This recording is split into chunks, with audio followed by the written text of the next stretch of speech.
Good morning to all. Today I am going to discuss the topic steam condenser.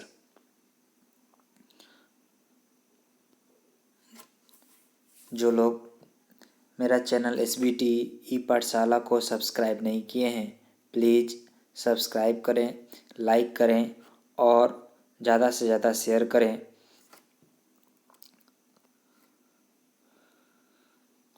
देखिए, steam condenser का जो first topic है वो है डाल्टन्स लॉ पार्शियल प्रेशर।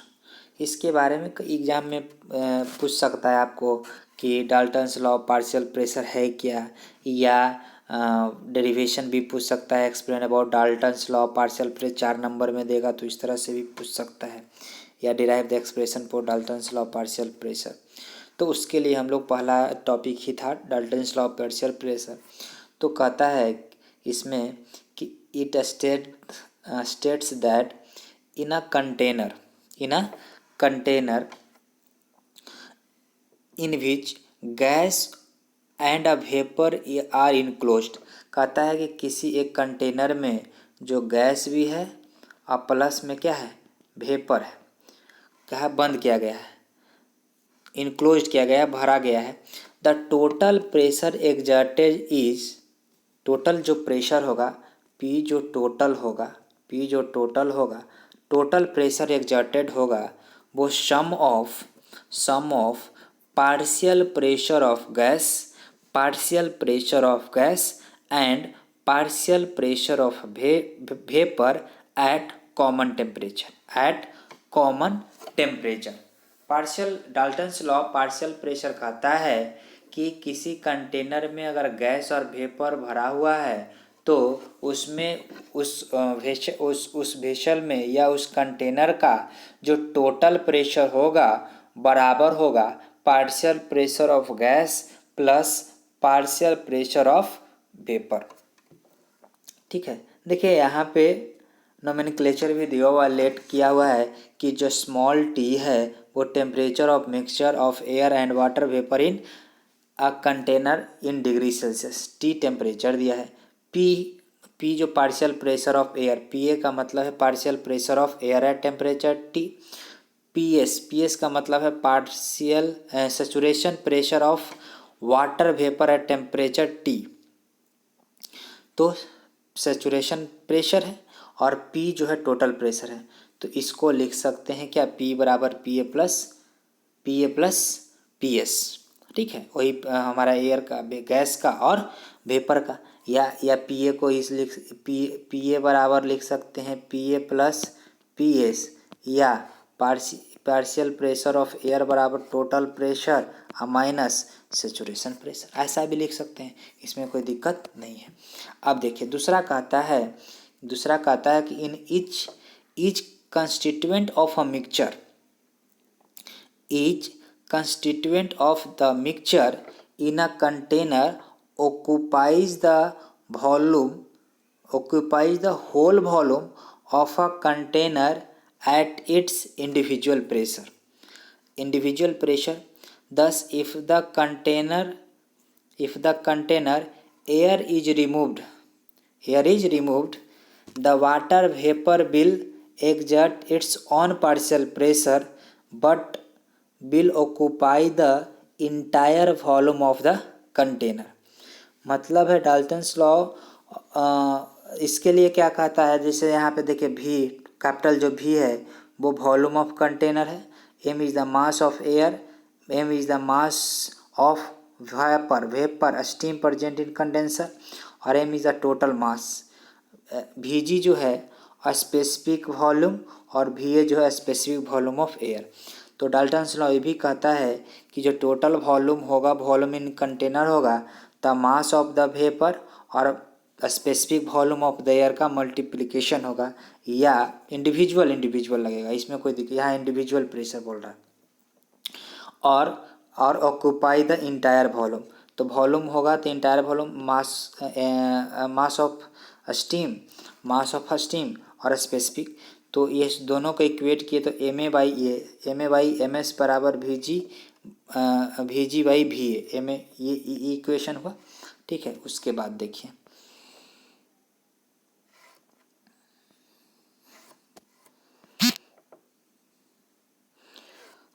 अब यहाँ पे देखना है। देखिए कहता है mass of air per metre cube, mass of air per metre cube of the container. तो एम ए बाई भी, यहाँ पे एम ए बाई भी बराबर 1/वी and mass of water vapour, mass of air है और पर metre cube container है। तो ये मास ऑफ एयर का हुआ, मास ऑफ एयर के लिए भी होगा तो स्टीम के लिए क्या होगा, Vg होगा। तो total mixture, total mass of mixture in container m बराबर M S plus M A लिख सकते हैं। M S plus M S के एम एस कॉमन ले लिया तो 1 plus M A by M S लिख सकते हैं कि नहीं।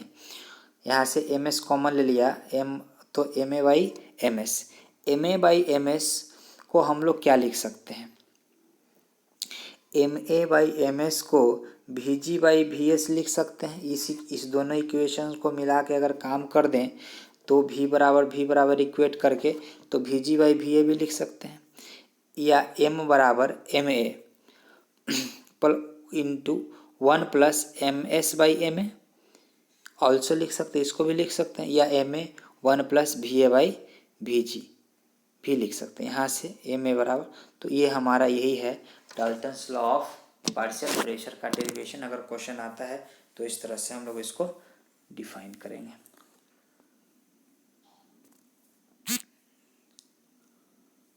नेक्स्ट क्वेश्चन है, नेक्स्ट अब हम आते हैं condenser. What is condenser, condenser क्या है।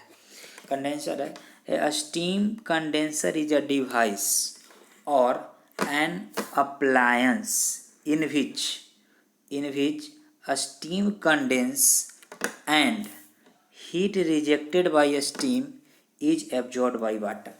जनरली जो होता है कंडेंसर दो तरह का होता है, एक वाटर कूल्ड कंडेंसर होता है और एक एयर कूल्ड कंडेंसर। तो स्टीम में हम लोग वाटर कूल्ड ही कंडेंसर का काम करते हैं। कंडेंसर का जो मेन काम होता है वो जो हीट को ऑब्जर्व करना, हीट को बाहर की तरफ के, जैसे रेफ्रिजरेटर आपके सारे घरों में होगा तो उसके जो रेफ्रिजरेटर के बैक साइड में जो लगा होता है वो भी होता है कंडेंसर, और उसका भी काम होता है हीट का रिजेक्शन करना, मगर वो एयर कूल्ड है, उसमें उसमें जो होता है लोड बहुत कम होने के कारण वो एयर कूल्ड कंडेंसर होता है।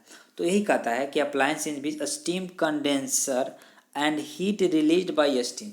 तो कहता है वो क्या होता है, जो कंडेंसर होता है स्टीम के हीट को क्या कहता है, हीट रिलीज्ड बाय स्टीम। जो स्टीम से हीट रिलीज होता है ये ऑब्जर्व बाय द वाटर। जो कंडेंसर कॉइल जो होता है, कंडेंसर जो ट्यूब होता है वो वाटर में डिप किया होता है, और जो अंदर से कंडेंसर के ट्यूब में जो फ्लो होता है, जैसे मान लीजिए इस तरह का अगर हम बात कर लेते हैं, ये हमारा कंडेंसर ट्यूब है और ये हमारा पानी भरा हुआ है। तो देखिए ये इसमें जो स्टीम चल रहा है, इस स्टीम का जो हीट रिलीज करेगा ये वाटर क्या करेगा, एब्जॉर्ब करेगा, और यही काम है मेन कंडेंसर का। मेन कंडेंसर का काम क्या है, हीट को एक्सट्रैक्ट करना, हीट को बाहर निकालना। ठीक है, ये काम है कंडेंसर का। ठीक है, अब देखिए स्टीम कंडेंसर का टाइप, ये दो टाइप का होता है, एक जेट कंडेंसर होता है, एक सर्विस कंडेंसर होता है। एक हमारे सिलेबस में स्पेसिफाई सिर्फ और सिर्फ किया है सरफेस कंडेंसर का, मगर क्लासिफिकेशन बोला है तो पढ़ लेते हैं। क्लासिफिकेशन में पढ़ लेते हैं तो देखिए कंडेंसर को दो पार्ट में बांटा गया, जेट कंडेंसर और सरफेस कंडेंसर। जेट कंडेंसर में parallel flow type, counter flow type और इजेक्टर टाइप, तीन टाइप का है, parallel flow type, counter flow type और इजेक्टर टाइप। ठीक है, जो कि हम लोग को सिर्फ और सिर्फ जानना है कि type of jet condenser. Surface condenser में down flow type, central flow type, inverted flow type, regenerative type और इवेपोरेटिव टाइप। ये जो हमारा है सरफेस कंडेंसर को पहला है डाउन फ्लो टाइप, दूसरा है सेंट्रल फ्लो टाइप, तीसरा है इन्वर्टेड फ्लो टाइप, चौथा है रीजनरेटिव टाइप और पांचवा है इवोपोरेटिव टाइप। ये हमारा टाइप्स ऑफ स्टीम कंडेंसर के बारे में हम लोग ने पढ़ा। नेक्स्ट देखिए, अब है जेट कंडेंसर। जेट कंडेंसर कहता है in a jet condenser the exhaust steam and water come direct contact, किसमें? Direct contact with each other and water, कहता है स्टीम एंड वाटर। देखिए, exhaust steam and water come in direct contact with each other and temperature of the condensate is the same as that of cooling water leaving the condenser। मतलब क्या है कि jet condenser वैसा condenser होता है जिसमें कि जो एग्जिस्ट स्टीम होता है और जो हमारा वाटर होता है दोनों एक साथ डायरेक्ट कांटेक्ट में आ करके स्टीम अपना हीट को रिलीज करता है और वाटर हीट उस हीट स्टीम के हीट को एब्जॉर्ब करता है और दोनों का टेम्परेचर कूलिंग वाटर के टेम्परेचर के क्या हो जाता है? बराबर हो जाता है। वैसे कंडेंसर को जेट कंडेंसर कहते हैं।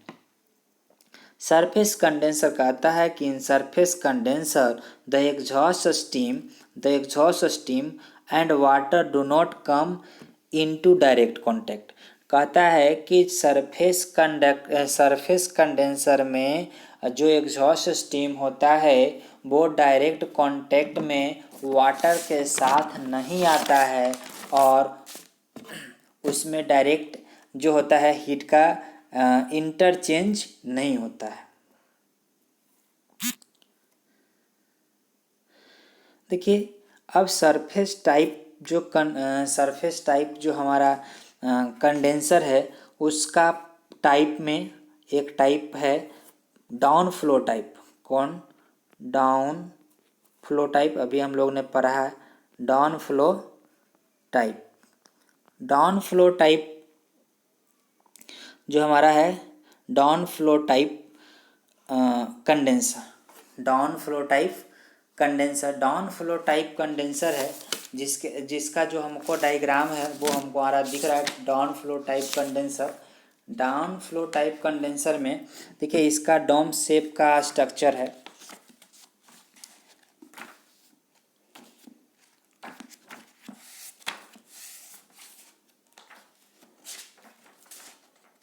डाउन फ्लो टाइप में जो हमारा डोम शेप का स्ट्रक्चर होता है और इसका क्लासिफिकेशन हम लोग तो देख लिया।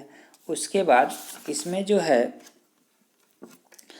अब ये कंसिस्ट करता है सिलेंड्रिकल। देखिए, इस डाउन फ्लो टाइप जो हमारा डाउन फ्लो टाइप जो है इसमें बात क्या है कि इसका डायग्राम अब देखो ये हमारा जो है सिलेंड्रिकल टाइप का है।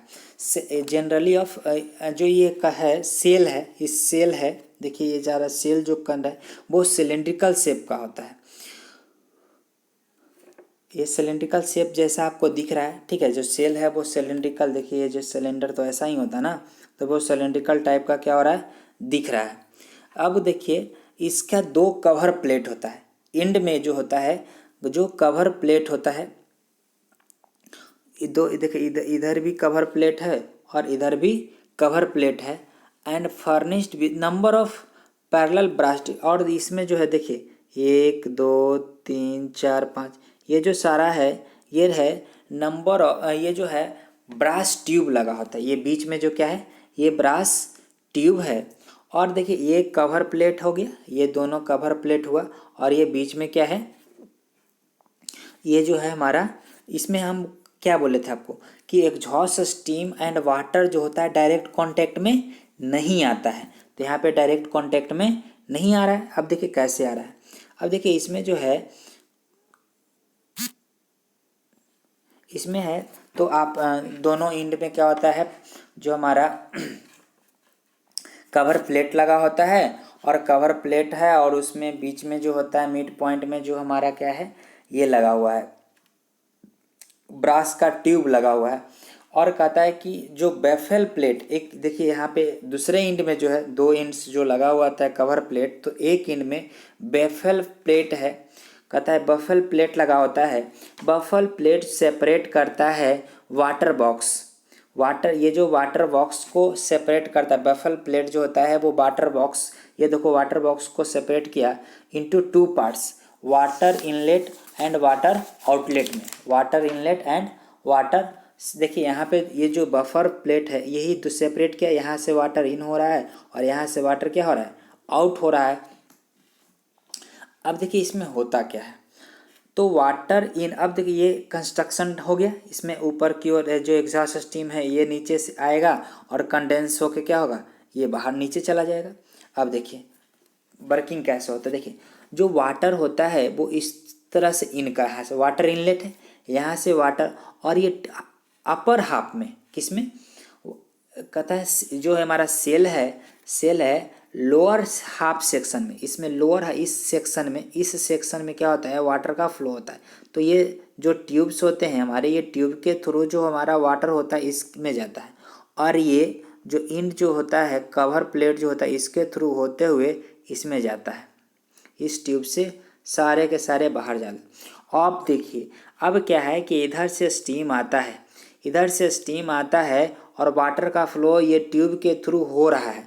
तो स्टीम का जो हीट आता है, ये स्टीम का जो हीट होता है वो हीट ये वाटर ट्यूब से जो वाटर का फ्लो हो रहा है उस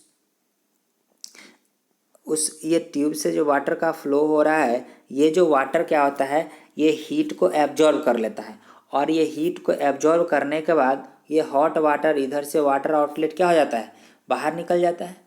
और जो कंडेंस जो होता है वो एक्सट्रैक्ट थ्रू द पंप बाहर निकल जाता है। ये ही हमारा जो है, ये हमारा बेसिक जो वर्किंग प्रिंसिपल है, ये हमारा है डाउन फ्लो टाइप कंडेंसर का। डाउन फ्लो टाइप कंडेंसर का ये हमारा बेसिक प्रिंसिपल है। जैसे यहाँ से वाटर इन हुआ, ठीक है, यहाँ से वाटर इन हुआ और इधर से होते हुए ट्यूब में गया, और ये ट्यूब में जो वाटर मूव कर रहा है, जा रहा है, ये क्या करेगा, एग्जॉस्ट स्टीम की हीट को ऑब्जर्व करेगा, और ये वाटर इन और ये कंडेंस पंप के थ्रू क्या हो जाएगा, पंप आउट करके बाहर निकाल लिया जाएगा। ठीक है,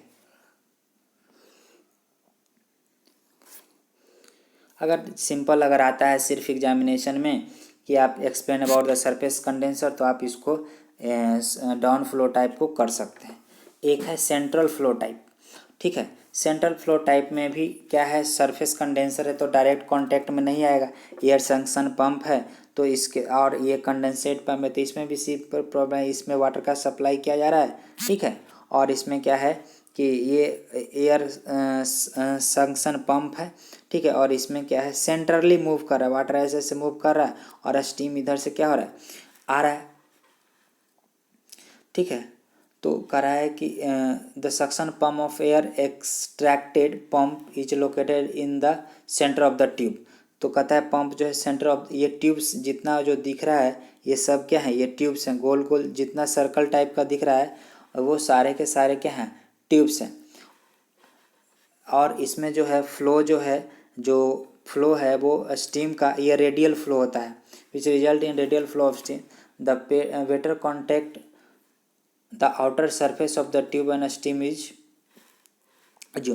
तो एयर जंक्शन पंप के थ्रू क्या होता है, ये जो हमारा स्टीम है ये रेडियल फ्लो घूमता है, ठीक है, सेंट्रली फ्लो करता है, और जो हमारा पंप में जो वाटर है उसको क्या करता है, स्टीम के हीट को ऑब्जर्व करके, और फिर ये कंडेंसेट पंप से क्या होता है, बाहर निकल जाता है, बाहर चला जाता है। एक और टाइप है,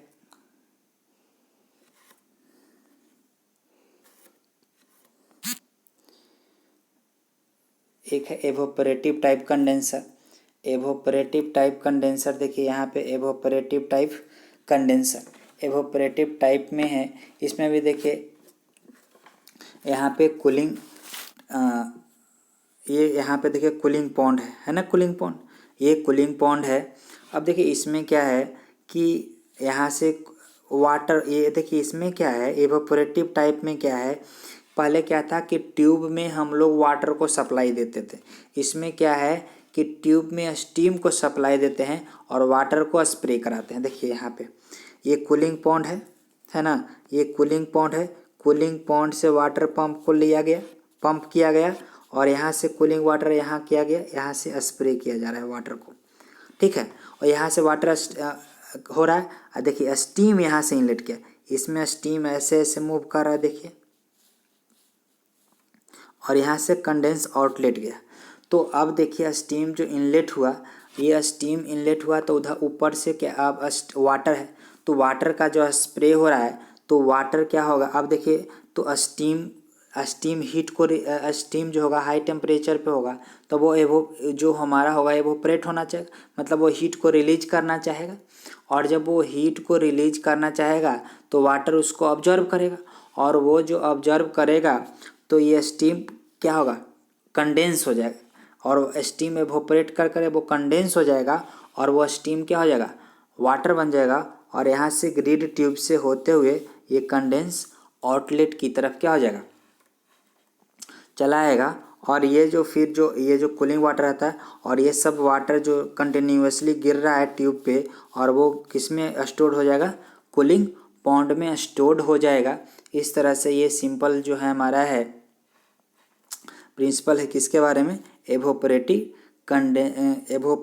कंडेंसर के बारे में, ठीक है। फिर से देख लीजिए एक बार इसको, क्या करते हैं, कूलिंग पॉन्ड है, कूलिंग बोर्ड से हम लोग वाटर को पंप करके हम लोग स्प्रे कराएंगे किस पे, स्टीम देखिए यहाँ से इनलेट हो रहा है और यहाँ से ऐसे ऐसे स्टीम को मूवमेंट कर कंडेंसेट क्या होता है यहाँ पे फंक्शन, मेन फंक्शन क्या होता है, जो ये ट्यूब है इस ट्यूब में स्टीम गया, स्टीम इस ट्यूब में मूव हो रहा है तो स्टीम क्या चाहेगा कि हीट को रिलीज करें, तो उस पर वाटर जाएगा तो वाटर क्या करेगा, वाटर एब्जॉर्ब करेगा उस हीट को और क्या करेगा, स्टीम रिलीज करेगा, तो वो ऑब्जर्व करके और ये कूलिंग पॉड में स्टोर हो जाएगा और स्टीम कंडेंसेट होकर क्या होगा, आउटपुट उससे हमको बाहर मिल जाएगा। इस तरह से इसका क्या है, इसका प्रिंसिपल है। देखिए एक छोटा टॉपिक था उसमें वैक्यूम एफिशिएंसी, तो वैक्यूम एफिशिएंसी को इस तरह से it is the ratio of actual volume by maximum obtainable vacuum. Efficiency क्या होता है, वैक्यूम एफिशिएंसी क्या होता है, it is the ratio of actual vacuum by maximum obtainable vacuum, या actual vacuum by barometer pressure minus absolute pressure of steam. ये 2 number में पूछ सकता है, what is vacuum pressure and condenser efficiency, vacuum efficiency और condenser efficiency, तो उसके बारे में हम लोग एक्सप्लेन इसको कर सकते हैं, ठीक है।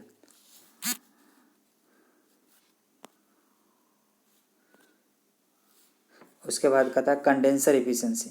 कंडेंसर एफिशिएंसी कहता है it is defined as the ratio of difference between outlet and inlet temperature of cooling water, difference between inlet temperature and outlet temperature of cooling water to the difference between the temperature corresponding to vacuum in the condenser and inlet temperature of cooling water।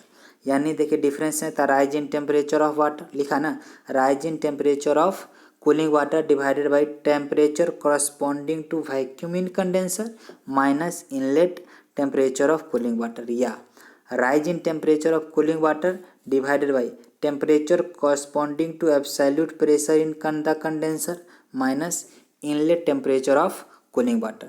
इस तरह से condenser efficiency को हम लोग specified करते हैं। It is the ratio of the difference between the outlet and inlet temperature of cooling water, यही inlet rise in temperature inlet और outlet cooling water to the difference between the temperature corresponding to vacuum in the condenser, यही है, and inlet temperature of cooling water, ठीक है, difference है। तो इस तरह से कंडेंसर एफिशिएंसी को हम लोग एक्सप्लेन करते हैं, ठीक है। इस तरह से ये आज का टॉपिक हम लोग ख़त्म किए। नेक्स्ट टॉपिक थोड़ा सा बच गया है 5 यूनिट का, उसको हम लोग अगले क्लास में उसको हम लोग ख़त्म करेंगे, ठीक है। और उसके बाद हम लोग नेक्स्ट यूनिट स्टार्ट करेंगे। तब तक इसको आप पढ़ें, कॉन्सेप्ट को समझें, और एक दो बार जो फिगर हम लोगों ने आज डिस्कस किया है सरफेस कंडेंसर का, उसको एग्जामिनेशन पॉइंट ऑफ व्यू से एक दो बार बनाएं। और सारा नोमेनक्लेचर कैसा, ट्यूब कैसा है, बफल प्लेट कहाँ पे है, वाटर इनलेट कहाँ पे, वो सारा एक बार माइंड में सेट कर लें, ताकि एग्जामिनेशन में आए तो आप उसको अच्छे से एक्सप्लेन कर पाएँ और फिगर बना पाएँ। क्योंकि एग्जामिनेशन में मैक्सिमम जो मार्क्स मिलते हैं वो एक फिगर पे ही मिलते हैं, और स्टेटमेंट लिखा होता है तो अच्छा मार्क्स मिलते हैं।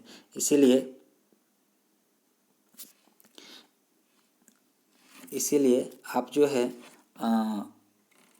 फिगर, क्योंकि ये टॉप, इसमें कोई न्यूमेरिकल्स नहीं पढ़ना है। 5 यूनिट में तो जो न्यूमेरिकल था वो पढ़ लिए। अब ये स्टीम टरबाइन और कंडेंसर में कोई भी न्यूमेरिकल नहीं पढ़ना है। इसीलिए इसके सारे थ्योरी पे ही कंसंट्रेट करना है, और थ्योरी को ही अच्छे से समझ के रखना है, और उसके फिगर को माइंड में रखना है, ताकि आप एग्जामिनेशन में अच्छे से एक्सप्लेन कर पाएँ और अच्छे से बना पाएँ। तब तक आप प्रैक्टिस कीजिए। अगले वीडियो आपको जल्द ही प्रोवाइड करेंगे। धन्यवाद।